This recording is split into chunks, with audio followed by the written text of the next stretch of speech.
the remains of a young child were found in a small wooded area at the corner of Clifton Springs Road and Clifton Spring Church Road near a cemetery. The child's body was badly decomposed, making him unrecognizable and unidentifiable. After an autopsy, the DeKalb County Medical Examiner's Office was able to conclude that the remains belong to an African American child between the ages of 5 and 7. It was estimated that he had been deceased for 3 to 6 months prior to being found. Exactly who was this child and what happened to him?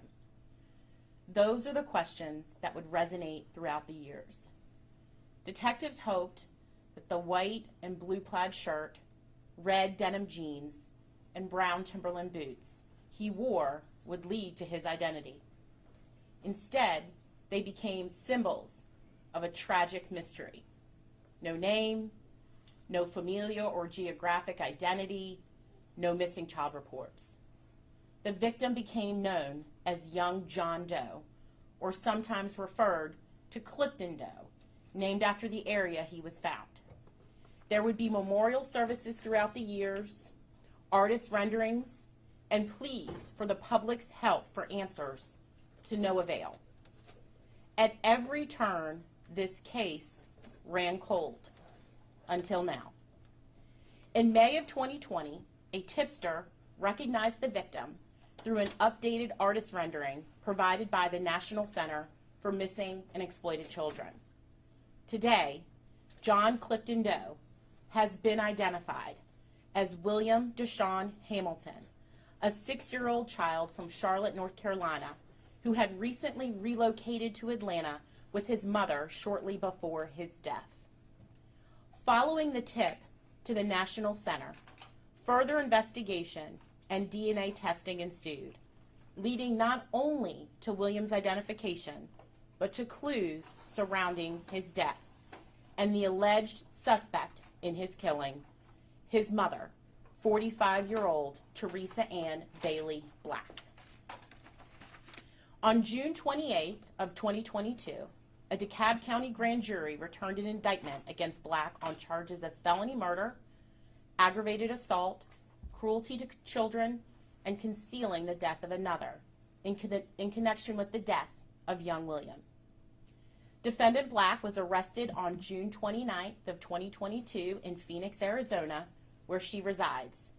She is awaiting extradition to DeKalb County.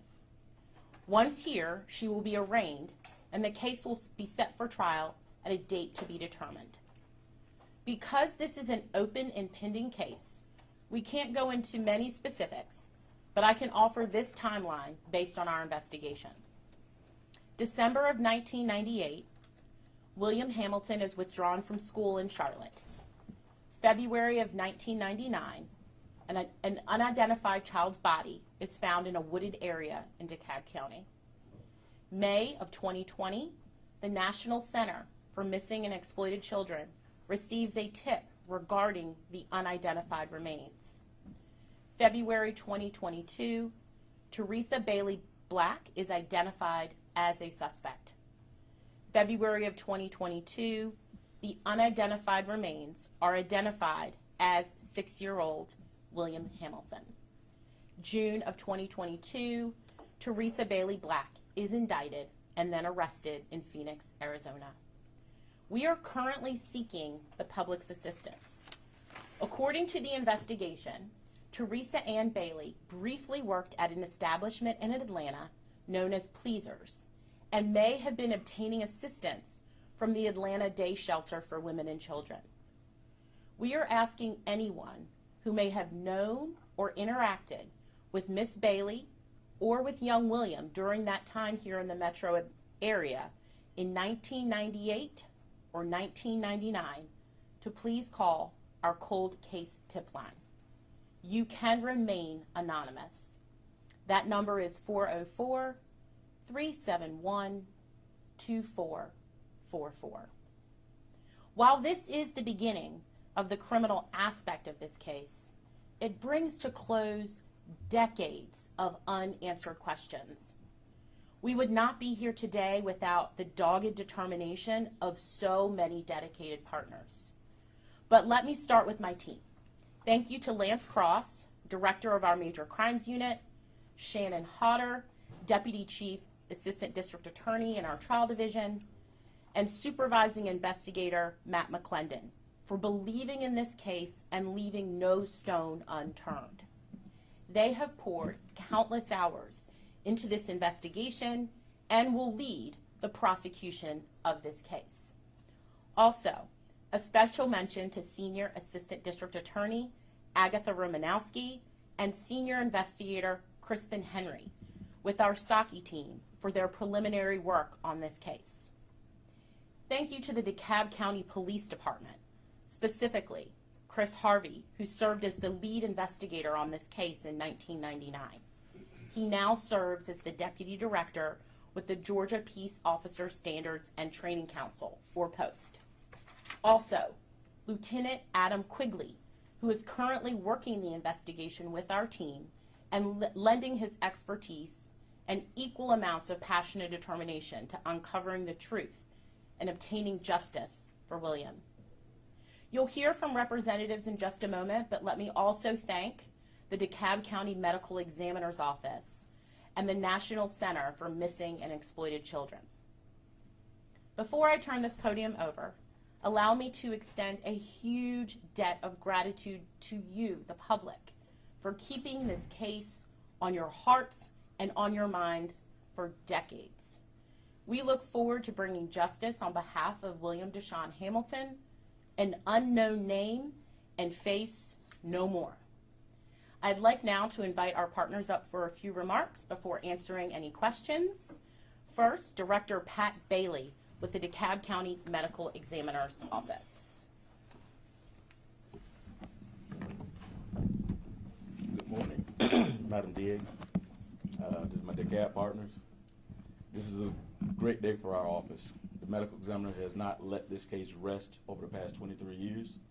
I was shaken when we got a name. We developed a nickname for him in our office. We called him Dennis, just to give the child a name. And now, we'll rest in peace. I appreciate the hard work and the dedication, and I look forward to anything the ME's office can provide to provide in the assistance of prosecution. Thank you. Thank you, Director Bailey.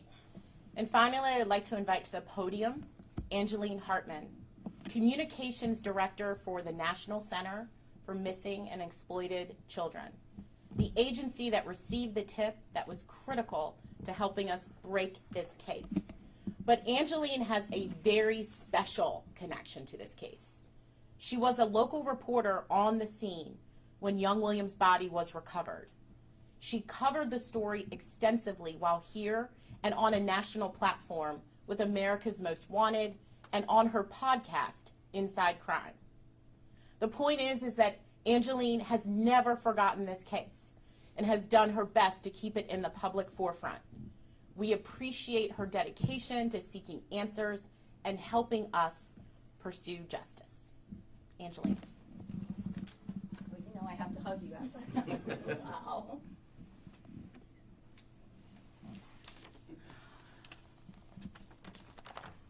Thank you, D.A. Boston, for those very kind words. That's so special to me. And I know all of us feel very connected to William. So many people feel very connected to William. I just want to say thank you to you and your team and all of the investigators before now who brought us to this day. Thank you for putting up with me over the years. We always knew that there were answers out there.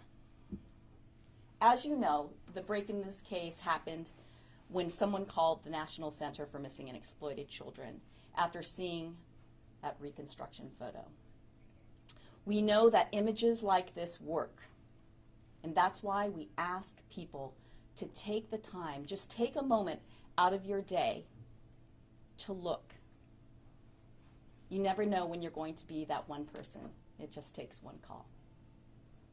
In this case, the woman who called the National Center for Missing and Exploited Children, knew William, and she knew William's mother very well.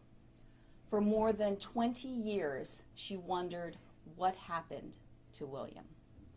And she always felt that something wasn't right. She made it her personal mission to find him. And when I say she made it her personal mission, that is not an understatement. She was actively searching for William every single day. I spent the day with her on Monday, and I want to share with you some of the things that she said about William in her own words. William was like a shining star. William was fun. He liked to draw and read books. He didn't want you to read to him. He wanted to read to you. But William didn't want to read children's books. He liked to read the dictionary and the encyclopedia. And when he read, William wanted you to sit up and listen to him. William was going to grow up to be somebody. I so wanted him to be alive. I wanted William to know that I never stopped looking for him. I loved William. Her name is Ava. She prefers to keep her last name private. His name was William Deshaun Hamilton.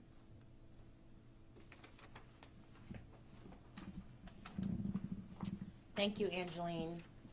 And thanks to all of you.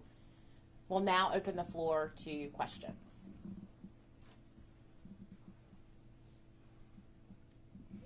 There's so many other cases, and just like Angeline was saying, the importance of coming forward. Can you speak a little bit about, the difference that really makes in a case like this and so many others?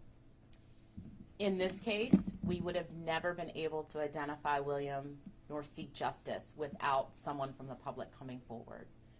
I mean, for years, we were unable to identify him, to give him his name, to say his name, let alone seek justice. So this is an example, and we say this to the public, tips are so meaningful. They mean something whether it's a tip or the day after something happens or 20 years later. It makes a difference. And now that we're at this point, finally have some closure, how will the prosecution move forward? Is that going to really come down to these people continuing to call in and give information to help build the case, hopefully? Well, we are prepared, and the grand jury indicted this case with what we've been able to uncover with our investigation. But obviously, anyone that saw anything in 1998 or 1999 that knew Teresa Bailey, now Black, or recognizes William now that we've identified him, we want to hear from them. That's why this tip line is so important.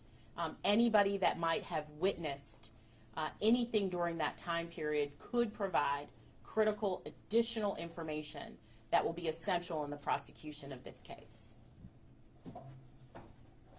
Tell us about the arrest made in Phoenix. When had she left, or I guess moved away from the DeKalb County area? And do you have any details? I don't know if anyone from your office was present for that arrest. Did she say anything? Was anything learned during that process? So because this is an ongoing case and we are getting ready to pursue this in court, we cannot give any information about what she may or may not have said during the investigation and during her arrest. But we look forward to those facts coming out in court. Can you at least comment on when she left the DeKalb, I guess moved away from the DeKalb County area and started living elsewhere? We believe that she left DeKalb almost immediately after William's death. And was he ever reported missing? Was he ever on a registry or anything? No. And as far as IDing him, was it simply through that tipster, I think you might have mentioned it, was there anything with DNA evidence here, and sort of, was that only possible with, current evidence or technology? Would this have been possible, 5, 10, 15 years ago? Once we had a name and he was identified and we could figure out who his parents were, that's when we were able to obtain DNA to establish that the remains that we had were in fact William Deshaun Hamilton. Did that DNA, there was that sweatshirt, those boots, all that clothing that was, shown quite often over the years.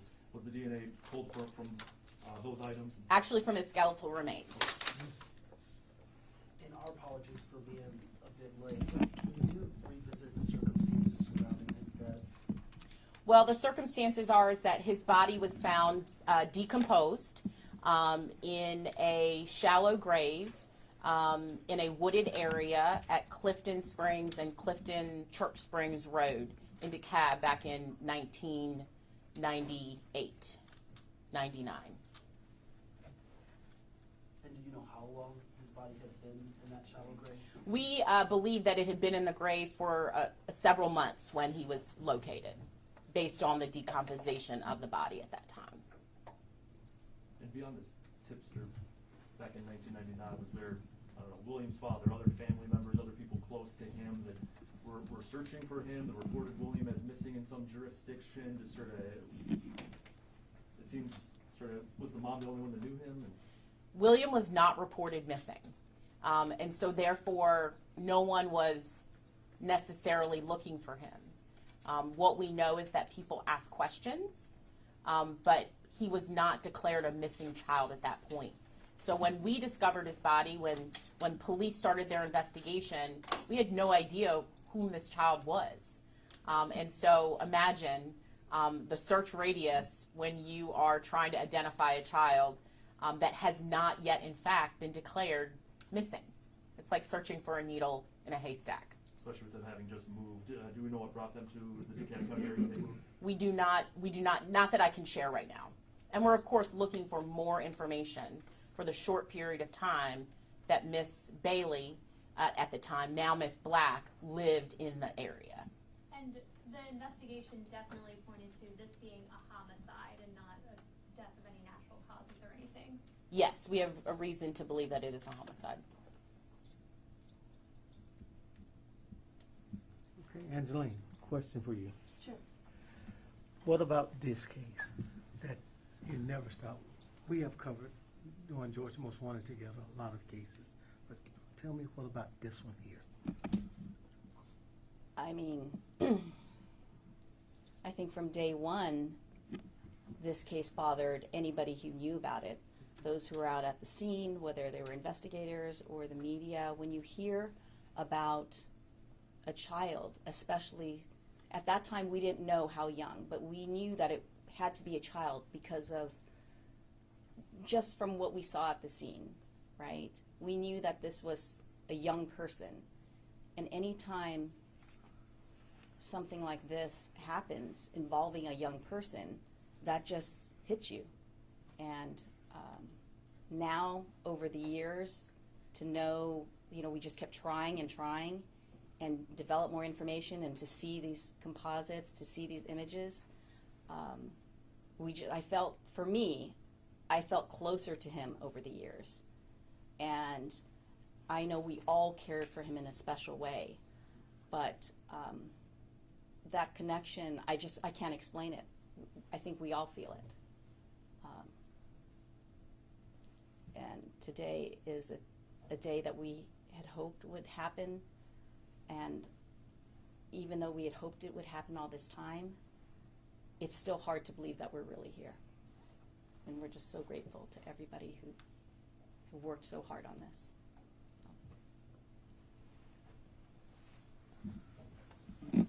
Quick question out of curiosity, was William Teresa's only child?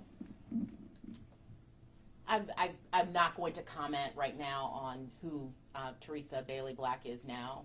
Again, I think that'll be information that will come out during the trial. All right. Thank you so much for being here.